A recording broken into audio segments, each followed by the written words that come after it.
How's it going, you beautiful bastards? Welcome back to another game review. Brothers of the Imperium, I am pleased to inform you that I am back in action with another Warhammer 40k video game.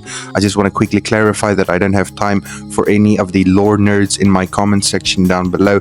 Yes, I had some issues with a guy on one of my previous reviews, which was like, oh, how could you even talk about this game and review it and not even know that it's in the Warhammer 40k universe? I do know that it is in the 40k universe. I just simply asked, why is it not on the title? Like, why didn't they make it clear that it is in the Warhammer 40k universe? I feel like it would have just made more sales that way. But anyway, this isn't about that guy. That's his little bit of fame and fortune over there for him. What I want to say before I get into the video is that for a game that looks like something released in the year 2003, you know, it has these retro pixelated graphics, it actually runs very poorly. Like, I don't know what it is with Warhammer 40k and all of their video games having optimization issues, but this one was just peak for me, because I remember actually trying to play this last year on a 2GB GPU of mine and I couldn't play it. It was unplayable. And now, literally a year later, with a RTX 3060 12GB, the game is still quite laggy at times with some frame drops or stutters. So for something that doesn't have a lot of in-game settings visually, I am surprised that the optimization isn't as good as it could be. But yeah, that's one of my biggest issues with this game so far, is the fact that the optimization could be a bit better. But that is one of my biggest issues with a lot of the other Warhammer games as well. Now, back to this game, I want to quickly read the words of the developer on Steam.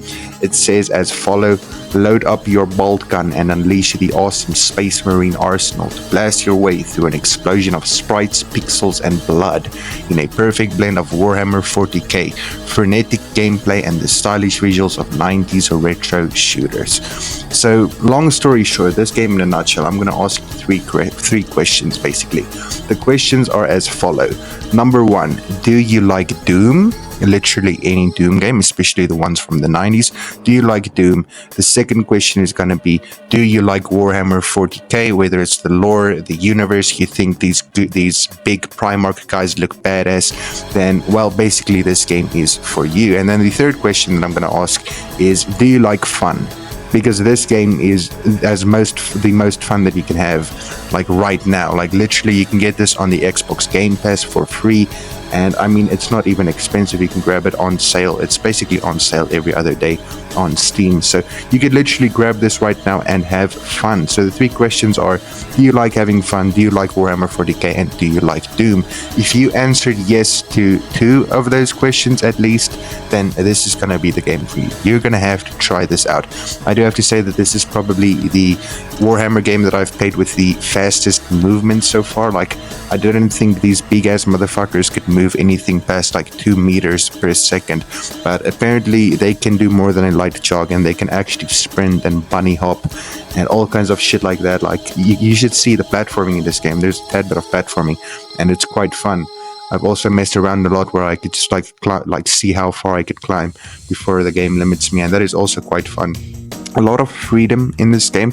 I would say too much freedom, because obviously, since it's heavily Doom inspired, you've got to run around and basically look where to go half of the times. But that's also appreciated, because that's how you find a lot of the secrets. That's how you find all of the enemies. You've got your red and blue keys that you've got to find to clear your way. There's no markers to guide you. There's no pointers or anything like that.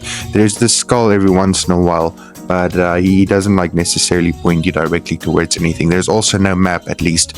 I haven't found a map yet that shows me the layout of the maps, or at least the area that I'm on. Aside from that, this game is extremely difficult.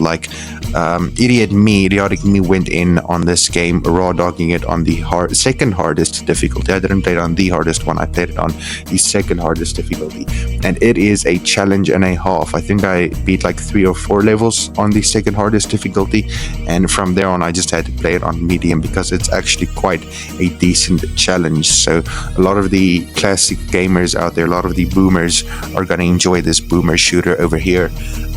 So it's definitely challenging, which is great always. I do feel like the enemies are a bit overpowered when on harder difficulties, but I mean, that is to be expected on a harder difficulty.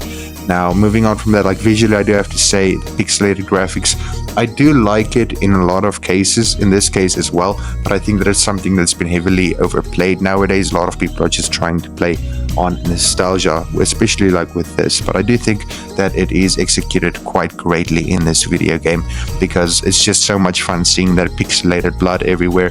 The takedowns in this game are great. I haven't played a single Warhammer game with bad takedowns, and I have to give it to them. Like visually, it does look good. I do have to say that I just wish the performance would be better. That is still something that is bothering me a little bit. For such a small game, I guess I could say the fact that the performance isn't better is quite disappointing to me. So they definitely have to work on that, maybe in an update or so. Hopefully they will. But yeah, the Emperor protects, so hopefully also guides them to actually making games with good performance and good optimization in the future. Because like I said, most of the Warhammer games that I've played have had bad optimization. So I'm giving, like, it's giving something, you know, like they're getting a bit of a reputation in my eyes for having bad optimization in video games. Maybe my PC is just ass. Maybe that's just the case. So who knows? But yeah, moving on from that, the music in this game, the music, while being a retro, is, I think, like they could have used it a bit more. There's a lot of times where it's just absolute silence. I mean, the sound effects and everything are great, but I do feel like they could have used the music a bit more, because the song that I heard in the main title was just chef's kiss. I really enjoyed it. And as far as I know, like the Warhammer games, I've always turned off their music because they haven't been quite for me. This is one that I actually played with the music on for a while, and I was like, damn, they just really needed to play it a bit more. It would have felt so much more like Doom Eternal if they just kept using the OST throughout the entire game. Aside from that, like I said, the movement is very fun. It's very fast. You can run around fast. You can sprint. You can jump around. You can hop on your enemies and take down. You've got 8 weapons to choose from. You'll unlock them as you progress through the game. There is the Boltgun. There's a shotgun, which is just amazing. I love a shotgun in any video game. And this reminds me of the sawed-off shotgun. Oh no, sorry, not the sawed-off, the double-barrel shotgun from Doom 2. It literally reminds me of that, so it's just perfect. We've got the Vengeance Launcher, the Heavy Bolter, Plasma Gun, which is quite, like, it's decent, but it's the one I probably used the least. We've got the Melter Gun, the Volkite Caliver, I think it's pronounced. And then we've got the trustworthy chainsword, of course. So, like I said, there's great takedowns in this game. The chainsword, I feel, is pretty useful, especially close quarter. There's a lot of different enemies in this game you will be slaying. I'm assuming they're Chaos Marines. Marines, what the fuck is that? I'm assuming they're Chaos Marines. There were some toads and stuff that I've fought. There's been some alien-looking things. So there's a lot of different Xenos in this game, I guess you could say. And I mean, like I said, I don't know too much about the lore. I'm not somebody that plays these games for the lore or the story or anything. I just play it because they're usually a lot of fun, and I'm just here to kick ass and chew gum, you feel me? But overall, I do think this is a great game. I definitely do recommend it, especially if you like Warhammer. Even if you don't like Warhammer, if you just like any first-person game, especially similar to the Doom ones, where, you know, it's fast-paced, it's constant action, it's just you being overwhelmed with a lot of enemies, running around looking for ammo. It's not necessarily a problem, but, you know, picking up ammo, getting some health, HP pickups, stuff like that. If anything that I have spoken about and mentioned in this video sounds up your alley, then you're definitely going to enjoy this video game. Like I said, I also believe that it is on the Xbox Game Pass, so I know that a lot of my audience actually has that, so you can go ahead and cop it for free on that. You can even play it on the Xbox then. I did play it on PC. Maybe the optimization will most likely be better on other platforms. On PC, it'll probably not give you any issues if you have a beefy new system. My system is pretty good and it handles pretty much everything that I throw at it. But like I've said, the Warhammer games, maybe it's just something about them. Maybe my PC just has an issue with the Emperor or something. But yeah, before I say any more heresy, Please do leave a like and subscribe for more reviews and maybe some more Warhammer related videos in the future. I've already done a few that you can check out. I've done a review on Warhammer 40k Space Marine 1 and 2, and then I've recently done a review on Space Hulk Darkwing, which, spoiler alert, I didn't like it a lot, but I guess that's just me. Thank you so much for watching. Have an amazing day, and I will see y'all again in the next video. Peace out, and the Emperor protects.